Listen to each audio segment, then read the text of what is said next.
자유로운 사람이라는 제목으로 같이 말씀을 나누겠습니다. 오늘 말씀을 듣고 자유로운 사람이 되어져서 삶의 자리로 나가시기를 바랍니다. 진리를 알지니 진리가 너희를 자유롭게 하리라. 이 말이 얼마나 유명한 말인지는 설명을 한다면 틀림없이 그 설명은 사족이 될 겁니다. 사족이 될 게 틀림없지만 그래도 굳이 설명을 덧붙이자면 일본 워해 그 건물에 이 글귀가 앞에 이렇게 쓰여져 있다고 하네요. 제가 직접 눈으로 목격한 건 아니지만 어디서 읽었습니다. 미국 중앙정보국 CIA죠. CIA의 모토가 물론 공식적인 모토는 아니고요. 비공식적인 모토가 이 문장이라고 합니다. 진리를 알지니 진리가 너희를 자유롭게 하리라. 그런데 정말 이 말씀을 제대로 이해하고 사용하고 있는지는 의문입니다. 그들이 그리고 여기 말고도 개인적으로 이 말을 사용하는 사람이 굉장히 많은데요. 정말 그들이 제대로 이해하고 사용하는지는 잘 모르겠습니다. 여러분, 자유에는 여러 가지 자유가 있습니다. 먼저 종교의 자유가 있죠. 영국 청교도들이 신앙의 자유를 얻기 위해 대서양을 건너 아메리카로 간 얘기를 여러분은 추수감사절 때마다 들었습니다. 그래서 이미 알고 있죠. 요즘은 이 반대 현상이 일어나고 있습니다. 믿음의 가정에서 태어나고 자란 우리 자녀들이 부모님들에게 이렇게 말해요. 엄연히 종교의 자유가 있는데 왜 내게 종교를 강요하냐. 이렇게 하면서 교회 가는 것을 거부한다고 합니다. 이렇게 말하는 것이 진짜 자유인지 아니면 도피인지 따져 볼 일인데요. 자기는 자유라고 말하는데 제가 볼 때는 도피입니다. 자유해지는 것이 아니라 죄의 종이 되는 것은 아닌지 오늘 말씀을 통해서 살펴보려고 합니다. 또 다른 자유에는요, 정치적 속박과 억압으로부터의 자유가 있어요. 인류는 국가라는 게 생긴 이래로 권력이나 이 독재로부터 자유로워지고 싶어 했어요. BC 3000년경부터 이제 국가라는 게 생기기 시작하는데요. 그러니까 지금으로부터 5000년 전이죠. 그때부터 국가라는 게 생기고 권력이라는 게 생기게 되는데요. 그때부터 인류는 이 권력과 독재로부터 자유를 얻기를 원했어요. 그래서 성경에도 사무엘이 이 모든 백성이 왕을 세워달라고 했을 때 이런 고민을 했던 거죠. 출애굽과 프랑스 대혁명이 가장 대표적인 역사적 사건이라고 볼 수 있습니다. 정치로부터의 자유를 말하는 사건이라고 말할 수 있을 겁니다. 봉건사회는 태어날 때부터 자신의 신분이 결정이 되고 종신토록 그걸 바꿀 수가 없어요. 종으로 태어나면 평생 종이고 농노로 태어나면 죽을 때까지 농노인 거예요. 이런 체제적 억압에서 벗어나고자 평등과 자유를 외친 게 출애굽이고요. 또한 프랑스 대혁명이죠. 우리나라로 말하면 동학혁명 이런 거죠. 자기가 원하는 것을 하는 사람들을 주인이라고 그래요. 자기가 원하는 것을 하는 사람. 남이 원하는 것을 하고 있는 사람을 노예라고 말해요. 인류가 농경사회로 접어들면서 국가가 형성되었는데 그 이후 억압받는 계층을 크게 세 가지 용어로 이렇게 설명을 할 수가 있습니다. 억압받는 사람들의 입장에서 억압받는 사람들의 입장에서 고대는 노예사회라고 그렇게 말을 합니다. 중세시대는 봉건사회였는데 억압받는 계층의 입장에서는 농노사회라고 부릅니다. 봉건 사회라는 말은 지배자의 용어고요. 농노 사회는 지배를 받는 자의 용어고요. 왕의 시대에는 지배자의 용어고요. 노예 사회다라는 것은 이제 지배를 받는 사람들의 용어죠. 그리고 현재 우리는 왕이 있어도 거의 이제 뭐 왕이 힘이 거의 없는 그런 왕들이죠. 현재 우리가 살고 있는 이 시대는 산업 자본주의 사회인데 억압받는 자들의 입장에서 볼 때 노동자의 사회입니다. 그러니까 자본주의 사회라고 말하는 것은 가진 자의 용어고요. 못 가진 자의 용어는 노동자의 사회라고 이렇게 말을 합니다. 문명의 발전을 통해 세상은 바뀌었다고 말하지만 본질적으로 나아진 것은 없습니다. 지금의 노동자가 중세의 농노보다 생활 수준이 높다고 해서 자유로우냐? 그렇지 않습니다. 영주 대신 사장이나 부자가 원하는 것을 만들고 있는 거죠. 자기가 원하는 것을 하고 있는 것은 아니죠. 분명 과거 농노들보다 경제 사정이 좋아졌어요. 하지만 자기가 원하는 것을 하지 못하는 것은 마찬가지라는 것입니다. 사실 노동자도 봉건 영주의 땅을 소장하는 소장농에 지나지 않는다는 겁니다. 자기 공장이 아닌, 자기 회사가 아닌 남의 회사에 가서 입에 풀칠을 해야 되니까 내가 원하지 않는 일을 하고 있는 거죠. 뭐 다 그렇다는 건 아니지만 그런 사람들이 많다는 거죠. 노동자는 주인의 일을 대신했던 고대 사회의 종이나 중세 사회의 농노나 크게 다르지 않은 거예요. 단지 차이점이 있다면 오늘날의 노동자는 옛날의 노예나 농노보다 소비적 자유가 좀 더 있다는 것뿐입니다. 자기가 번 돈으로 좀 더 소비할 수 있는 소비의 자유가 있는 것뿐이죠. 대부분 노동자의 임금이 물가를 따라가지 못하기 때문에 항상 돈에 쫓기는 삶을 살기 때문에 자발적으로 사장 밑에 들어가서 일을 할 수밖에 없는 사회 구조 안에 살고 있습니다. 그래서 고대와 중세와 다른 것은 이 자발적으로 노동자가 되는 거예요. 이전에는 강제적으로 노동자가 됐어요. 강제적으로 노예가 되고 농노가 된 거죠. 어찌 보면 노동자는 자발적인 종이라고 말할 수 있을 겁니다. 또 다른 자유에는 사람으로부터의 자유를 원하고 있습니다. 사람으로부터의 자유.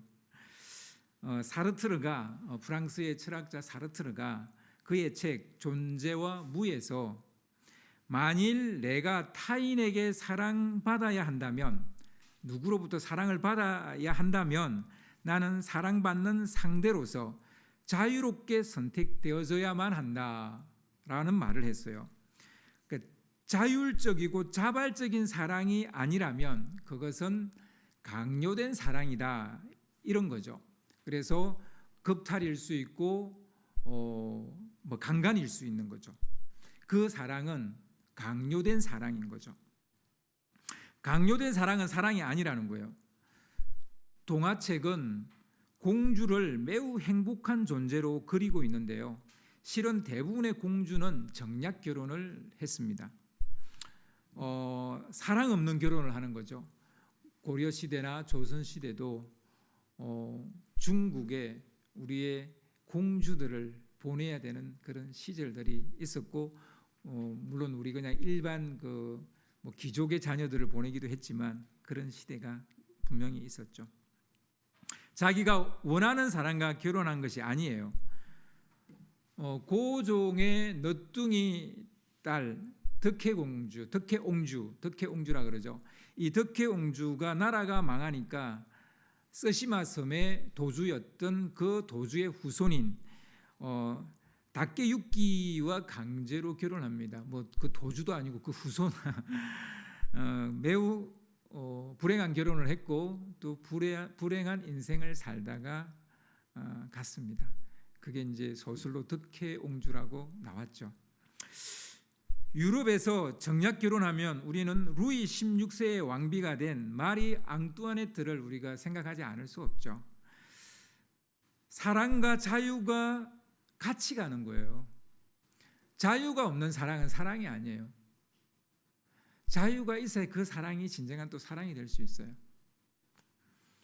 자유로운 사람만이 사랑을 할 수 있고 사랑하는 사람만이 자유를 얻을 수 있습니다. 마리 앙뚜아네트의 삶이 행복하지 않았을 것은 불을 보듯 뻔한 것이죠. 사람과 관계에 구속된 사랑은 새장 안에 갇힌 새와 같은 것이죠. 사랑은 구속하는 것이 아니라 자유를 주는 것입니다. 사랑은 누군가를 구속하는 것이 아니라 자유를 주는 거예요. 그런데 나를 사랑한다고 하는 사람이 계속 나를 구속하려고 한다면 여러분 그 사랑은 진짜 사랑이 아닌 거예요. 또 다른 자유에는 감정 표현에 대한 자유가 있는데요. 감정이 부자연스러운 대표적인 공간이 어딘지 아세요? 군대예요. 군대입니다. 그리고 우리 흔히 공노비라고 말하는 우리 공무원들이에요. 청년들이 군대 가고 싶어 하지 않는 이유, 첫 번째 이유는 바로 이거예요. 감정의 표현의 자유가 없어요. 군대 가면 까라면 까, 시키는 대로 해. 이게 군대인 거죠. 군대는 기본적으로 억압적인 공간이에요. 억압이란 근본적인 감정이 있는 곳이 군대입니다. 근데 이 감정의 억압은요, 근본적인 억압 중에 하나입니다. 감정 표현이 자유로운 만큼 우리는 더 자유로워질 것이고 서로 터놓고 얘기할 것이고 갈등도 기꺼이 받아들이게 될 것입니다. 제가 서투른 아빠였을 때요, 제가 애가 뭘 잘못했다고 야단을 치고 매를 들었어요. 그러니까 얘가 이제 매를 맞으니까 울잖아요. 그러니까 또 울지 말라 그래요. 자기는 아파서 우는데 내가 울지 말라 그러는 거예요. 얘 감정을 갖다 억압을 해버리는 거예요. 이 좋을 리가 없죠. 이건 아버지의 사랑이 잘못된 사랑으로 나타난 거예요. 아버지라는 이름으로 잘못된 사랑을 하고 있는 거예요. 감정을 억압해버렸기 때문에. 그때는 아빠한테 맞아서 아프지? 실컷 울어. 아프니까 울어. 근데 네가 잘못한 건 잘못한 거야 라고 말해줘야 되는 건데 그렇게 못한 거예요. 그렇게 못하고 왜 울어? 뭐 잘했다고? 뭐 잘했다고 왜 울어? 그렇게 말했단 말이에요. 이 서투른 아빠 시절의 저의 모습이었습니다. 여러분 이런 아빠 되지 마시기를 바랍니다. 인간에게는 수많은 감정이 있잖아요. 감정을 누르고 사는 것만큼 불행한 삶은 없어요. 살아 있으면서 죽은 척하고 사는 것과 같은 거예요. 요즘 젊은 사람들이 회사나 직장을 빨리 그만두는 이유 중에 하나가 바로 이것 때문이에요. 감정 표현이 안 되는 거예요. 꼰대들 때문에. 그러니 견딜 수가 없는 거예요. 일이 어려운 게 아니라 사람이 힘든 거예요. 특별히 젊은 친구들일수록 시간의 자유를 원하는 이들이 많습니다. 시간이 자유롭다는 것은 내가 원하는 것을 내가 하고 싶은 것을 할 수 있다는 얘기죠. 그래서 내 감정을 표현할 수 있고 내 시간을 내가 하고 싶은 일에 쓰고 싶기 위해서 회사를 때려치우고 나오는 겁니다. 근데 나오고 나서 또 후회하죠. 나와봤더니 내가 가진 게 없으니까 또 내가 하고 싶은 걸 할 수가 없는 거예요. 그래서 또 회사를 들어가는 거예요. 이게 이제 반복이 됩니다. 이게 우리 현실입니다. 결국 인류는요, 억압 체제가 형성되었던 BC 3000년경 이후로 줄곧 자유를 쟁취하려고 했어요. 그것이 국가적인 것이든 민족적인 것이든 개인적인 것이든 가족적인 것이든 뭐든 간에 원하는 것을 우리는 얻고 싶어 해요. 즉 그것이 자유입니다. 원하는 것을 얻고 싶어 하는 것, 그게 자유예요. 자유는 아무것도 하지 않는 게 아니고 먹고 노는 게 아니에요. 그게 자유가 아니에요. 내가 하고 싶은 것을 하는 게 자유예요. 그게 자유예요. 그런데 흥미로운 것은 대부분의 사람들이 자유롭지 않으면서 자신이 자유인이라고 착각을 하고 산다는 사실이에요. 이게 굉장히 흥미로운 겁니다. 예수님과 논쟁 중인 유대인들을 보면 잘 알 수가 있는데요. 그 유대인의 모습에서 우리의 모습을 볼 수 있어요. 예수님이 유대인들에게 이런 말씀을 하셨어요. 너희가 내 말에 거하면 참으로 내 제자가 되고 진리를 알지니 진리가 너희를 자유롭게 하리라. 이렇게 그 유대인들에게 말을 했어요. 근데 이 말씀을 들은 유대인들의 반응이 참 재밌어요. 우리가 아브라함의 자손이라 남의 종이 된 적이 없거늘 어찌하여 우리가 자유롭게 되리라고 하느냐.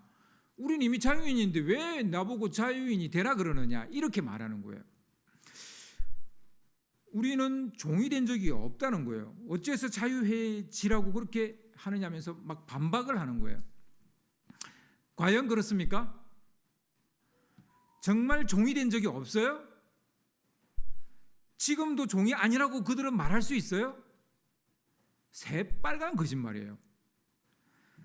그들은 적어도 300년 정도, 제가 계산해 볼 때는 적어도 300년 정도 애굽에서 종살이 했던 적이 있고요. 그것은 성경에 기록되어져 있습니다. 사사기 시대를 보면 짧게는 몇 개월, 길게는 20년 이상 미디안이나 블레셋이나 아람의 종이 되어 조공을 바쳤던 때가 수없이 많았어요. 그래서 그게 괴로워서 하나님께 울부짖었고 하나님이 또다시 그들을 내쫓아주시고 이게 반복되는 게 사사기예요. 뿐만 아니라 북이스라엘은 아시리아에 의해서 망하게 되어서 포로로 끌려가서 종살이했고 남유다는 바벨론에 의해서 망해서 포로로 끌려가서 종살이를 했어요. 그것뿐입니까? 예수님 당시에도 유대는 로마의 식민지였고 로마 제국에 무거운 세금을 내고 있어서 그게 괴로워서 계속 반란을 일으키고 있었던 사회가 유대 당시의 사회였어요. 그들은 종이 된 적이 있었고 현재도 종이지만 종이 된 적이 없다고 말해요. 그들은 정말 그들의 역사를 모르는 것일까요? 그들은 현재 당면한 현실을 모르고 있다는 말입니까? 알아요. 그건 뭡니까? 착각인 거예요. 심각한 자기 착각에 빠져 있는 거라고 말할 수밖에 없는 거예요. 그들은 집단적 착각에 빠져 있는 거예요. 우리는 이 유대인들과 다를까요? 전혀 다르지 않습니다. 우리는 노예로 살지만 노예로 산다고 생각하지 않아요. 자유를 잃어버렸지만 자신의 자유를 잃었다라고 생각하지 않아요. 돈의 노예가 되었는데 돈의 노예라고 생각하지 않아요. 권력의 하수인이 됐는데 권력의 하수인이라고 말하지 않아요. 사람의 노예가 되었고 감정 노동을 하고 있는데도 자기가 자유인이라고 착각을 하는 거예요. 직장에서 수많은 감정 노동을 하고 있는데도 자기는 자유인이라고 착각을 하고 있는 거예요. 안타까운 것은 그런 자신을 알지 못한다는 거예요. 겨우 소비 정도는 자기 마음대로 할 수 있으니까 자유인이라고 생각하는 거죠. 착각에 빠져 있는 거예요. 이것뿐만 아니라 진짜 착각하고 있는 것은 따로 있어요. 우리 속 사람에 대한 이해인데요. 우리는 원래 하나님으로부터 왔고 하나님께 속한 자예요. 물고기는 물속에서 있는 것이 가장 자유로워요. 우리 사람의 입장에서 물속에 있으니 얼마나 힘들어, 숨쉬기 힘들지 하고 물 밖을 꺼내면 그 고기가 자유롭습니까? 죽는 거죠. 사람은 하나님 안에 있을 때 가장 자유롭습니다. 그런데 아담 이후로 사람들은 하나님의 말씀을 듣지 않고 하나님을 떠나버렸어요. 바로 이것이 성경이 말하는 죄입니다. 하나님을 떠나는 것이 자유라고 말하지만 실은 부자유예요. 자유가 아니에요. 자유는 자기 마음대로 사는 것이 아닙니다. 창조 설계대로 사는 것이 자유고요. 창조 질서대로 사는 것이 자유입니다. 유대인들이 바로 이것을 간과하고 있는 겁니다. 그들은 죄의 종노릇 하고 있으면서 자유인이라고 말하는 거예요. 그러니까 예수님이 아니라는 거예요. 아니라는 거예요. 죄는 우리의 참 자유를 억압하는 일종의 집요한 권력과 같은 거예요. 우리의 자유는 하나님과 소통하는 삶입니다. 하나님이 당신의 형상을 만든 것은, 당신의 형상으로 사람을 만든 것은 우리와 교통하기 위함이에요.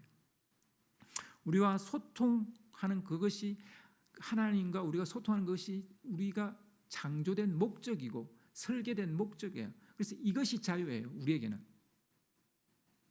창세기 1장에 의하면 우리는 그렇게 지어졌어요. 그런데 죄는 그 자유를 끊어버리게 만들고, 죄를 짓게 하는 마귀는 하나님을 떠나는 것이 자유라고 거짓말을 해요.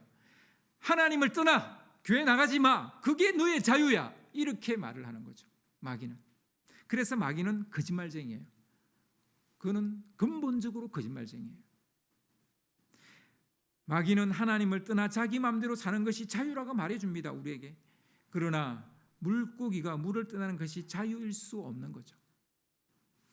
동화 중에서 가장 철학적이고 복음적인 동화는 인어공주라고 생각을 합니다. 인어공주는 자기의 사랑을 쟁취하기 위해, 자기 자유를 쟁취하기 위해 바다를 떠날 것을 선택을 합니다. 이미 떠날 때 그는 거래를 하죠. 소리를 잃어버리게 됩니다. 이런 것은 참 자유가 아니에요. 나의 고유한 것을 잃는 것은 자유도 아니고 사랑도 아니에요. 여러분, 결혼은 나를 잃어버리는 게 아니에요. 누구를 사랑하는 것은 나를 잃어버리는 게 아니에요. 나를 나로 인정하는 사람을 만난 거예요. 나의 자유를 진정으로 더 이렇게 풀어줄 사람을 내가 만난 거예요. 그래서요, 여러분, 만났는데 자꾸 나를 구속하려고 한다면 결국은 헤어질 거예요. 그러니까 빨리 정리하세요. 마음 주지 마시고. 여러분, 그렇습니다. 소통 능력을 잃게 된다는 것은 죽은 것이나 다름없는 겁니다. 그러나 안타깝게도 인어공주는 그때까지 자기 소리를 잃고도 왕자의 사랑을 받고 싶어서 무트로 올라온 이 인어공주, 그때까지 그것이 종이 되는 것이라는 걸 몰랐어요. 인어공주 결말 버전이 여러 개가 있어요. 어느 게 맞는지 저는 잘 모르겠어요. 하여튼 상관없어요. 인어공주는 자유도 사랑도 다 잃어버리고 자기 생명도 결국은 잃어버리게 됩니다. 왜 제가 인어공주가 철학적이고 종교적이고 복음적이라고 말하느냐면 바로 이것 때문입니다. 우리가 하나님을 떠나는 것이 자유라고 말하지만 정말 그럴까요? 둘째 아들이 아버지를 떠나는 것이 자유라고 말했지만 그가 정말 자유를 얻었어요? 탕자가 얻었어요? 얻지 못했어요. 실은 다 잃어버렸어요. 다 잃어버렸어요. 인어공주는 다 잃어버렸어요. 어쩌면 우리는 잘못된 것에 집착해서 바다를 떠난 인어공주가 아닌가 싶습니다. 물속을 떠나 거의 죽을 지경이 되었는데도 자기가 참 자유인이 되었다고 착각하는 그런 인어공주가 아닌가 싶어요. 여러분, 주일날 교회 나오는 것은 구속이 아닙니다. 내가 가장 자유로워지는 시간이에요. 일에서부터 자유, 어떤 압박감에서부터 자유, 어떤 사람으로부터의 자유. 주님 앞에 와서 다 이야기하는 거예요. 누가 나를 괴롭힌다고, 누가 나를 힘들게 한다고, 우리 회사 과장이, 부장이. 그리고 하나님 앞에 막 내려놓는 거예요. 그러면 하나님이 우리 마음을 위로해 주시고, 이런 소통이 일어나는 곳이 예배의 장소인 거예요. 참 내가 자유로워지는 시간이 되는 거예요. 무거운 짐을 내려놓는 시간이 되는 거예요. 내 멍에를 벗는 시간이 되는 거예요. 오늘 말씀은 잃어버린 자유를 도로 찾는 방법을 이야기하고 있어요. 오늘 말씀 36절을 보면, 여러분 오늘 말씀 36절을 한번 보세요. 좀 띄워주세요. 우리 같이 한번 읽어볼까요? 시작. 그러므로 아들이 너희를 자유롭게 하면 너희가 참으로 자유로우리라. 아멘. 그러므로라는 접속사에 주목을 하셔야 돼요. 결론을 낼 때 사용하는 말이잖아요. 그러므로. 결론은 이 구절이에요. 제일 뒤에 있지 않고 여기에 있어요. 하나님의 아들 예수님만이 우리를 자유케 할 수 있다고 말해요. 아멘? 자유를 다른 곳에 가서 찾으려고 하는데 모두 헛수고가 되고 말 것입니다. 무태 가서 왕자를 만나고 그 마음을 얻으면 내가 자유해진다? 아니요. 아니에요. 자유를 얻기 위해 아무리 싸돌아다녀도 빈손으로 돌아올 수밖에 없을 겁니다. 제가 예언을 합니다. 그런데도 우리는 여전히 다른 것에서 자유를 얻으려고 하죠. 권력이나 돈에서 자유를 찾으려고 해요. 왜냐하면 이런 것이 없어서 우리가 자유롭지 못하다고 그렇게 우리가 알고 있기 때문이에요. 돈이 없어서 내가 자유롭지 못하다. 권력이 없어서 내가, 힘이 없어서 내가 자유롭지 못하다. 이렇게 생각하는 거예요. 그러나 문제는 바로 여기에 있어요. 권력과 돈을 가질수록 주인이 되는 것이 아니라 권력과 돈의 하수인이 된다는 거예요. 이런 것에 집착하다가 결국 있는 것도 다 잃어버리게 되는 거죠. 소중한 가족도 하나님도 잃게 되는 거죠. 우리는 결말을 알고 있어요. 그런데도 계속 그러는 거예요. 우리는 인어공주의 결말을 알아요. 그런데도 무태 올라가려고 그래요. 자기는 물고기인데. 우리는 하나님의 사람인데, 하나님께 속한 사람인데 자꾸 하나님께 속하지 않은 세상에 가려고 그래요. 그게 자유가 있다는 거예요. 그게 자기 원하는 바가 있다는 거예요.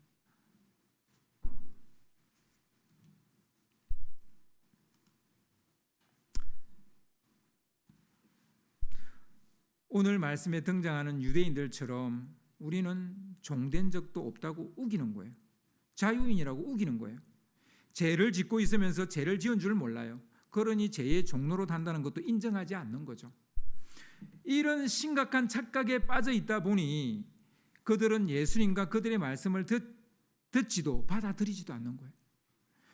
우리에게 진정한 자유를 주려고 하나님이 보내신 예수를 하나님의 아들로 인정하지 않는 거예요. 내 인생의 주인은 나라는 거예요. 과연 그럴까요? 여러분의 인생의 주인이어서 여러분의 인생이 얼마나 잘 됐어요? 그래서 얼마나 행복했어요? 얼마나 잘 살았다고 말할 수 있어요? 우리가 눈여겨봐야 할 것이 바로 이 대목입니다. 어째서 유대인들과 자유에 대해서 이야기하다 말고 누가 진짜 너희의 아버지인가를 따지는 논쟁으로 이게 그쪽으로 논쟁이 불붙어 버렸어요. 이거에 우리가 주목을 해야 돼요. 유대인들은 자기 아버지가 아브라함이라고 주장을 해요. 예수님도 너희가 아브라함의 자손인 줄 안다고 수긍해요. 혈육으로는 아브라함의 자손이 맞으니까요. 하지만 너희가 나를 받아들이지 않고 나를 죽이려고 하는 것으로 봐서 아브라함의 자손이 되기에는 턱없이 부족하다고 말을 합니다. 아브라함의 자손이면 아브라함의 행실을 따를 것이기 때문입니다. 아브라함은 하나님의 아들을 죽이려고 한 것이 아니라 도리어 하나님의 아들을 영접을 했고 그의 발을 씻겼고 먹을 것을 대접을 했습니다.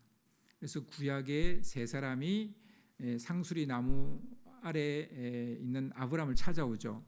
그때 아브라함이 달려가서 영접했을 때 그 세 사람 중에 가운데 있는 사람과 나중에 대화도 하죠. 바로 그가 이제 예수님이 성육신하기 전에 성자 예수님이었다. 신학적으로는 그렇게 이야기를 합니다. 그랬어요. 아브라함은 하나님의 아들을 영접을 했어요. 그의 말을 들었어요. 유대인들은 말로 예수를 당해낼 수 없으니까 이제 하나님이 우리 아버지라고 더 거슬러 올라갑니다. 애들 싸움 그렇잖아요. 이렇게 말하면 이제 또 말이 안 되면 더 막 뭔가 가장해서 말하고 더 위로 올라가서 이야기하죠. 우리 아버지가 어떻다 그러고 이제 아버지까지 가죠. 그런 상황이 된 것 같아요. 그러자 주님은 이렇게 받아쳤습니다. 하나님이 너희 아버지였으면 너희가 나를 사랑하였으리니 이는 내가 하나님 아버지로부터 나와서 왔기 때문이다. 이렇게 말씀합니다. 정말 뼈 때리는 말이죠. 그런데 여기에서 멈추지 않고 더 전곡을 찌르는 말을 하세요. 너희의 아비는 마귀라는 거예요. 어째서 갑자기 뜬금없이 마귀의 자식이라는 말을 하는 겁니까? 왜 갑자기? 아들은 아버지를 닮기 때문입니다. 제가 얼마 전에 우리 동기 목사님 모임에 갔는데 그때 우리 시온이가 같이 갔어요.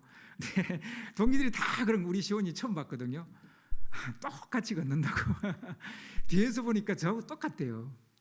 예, 여러분 그런 거예요. 자식은 아버지를 닮는 거예요. 마귀가 너희의 아비라고 말하는 것은 그들이 마귀의 본성을 닮았기 때문이에요. 유대인들은 자기에게 자유를 주려는 자를 죽이려고 해요. 자유를 주려는 자의 말을 거역해요. 자유롭게 하는 진리를 자꾸 가리려고 해요. 그리고 거짓말을 해대요. 이건 에덴 동산에서 선악과를 따먹게 한 마귀의 전형적인 모습입니다. 이런 모습을 보인다면 마귀에 속한 자이지 그가 하나님께 속한 자는 아닐 것입니다. 실제로 에덴 동산에서 선악과를 먹는 순간 사람들은 마귀에게 속한 자가 됐어요. 그 전까지는 하나님께 속한 자였는데 선악과를 따먹는 순간 마귀에게 속한 자가 됐다고요. 실제적으로, 법적으로. 이 사슬을 깨트리기 위해서 오신 분이 바로 하나님의 아들 예수님이십니다. 예수님은 죄의 사슬에 매여 있는 사람들을 해방시켜주기 위해서 온 유일한 존재입니다. 여러분, 누가 진정으로 자유로운 사람입니까? 예수 안에 있는 사람입니다. 예수를 믿는 사람입니다. 예수가 하나님의 아들이며 우리의 죄를 없이 할 구세주라는 사실을 믿는 사람입니다. 아멘. 죄의 종으로 살던 우리를 자유케 할 진리는 바로 예수 그리스도이십니다. 하나님이 우리의 아버지라면 우리는 그의 아들을 사랑해야 됩니다. 자유와 사랑은 같이 간다고 말했죠. 단 그 사랑은 예수 그리스도 안에서 출발하는 사랑이어야 됩니다. 여러분, 이제 우리 이 말씀을 가슴에 담기를 원합니다.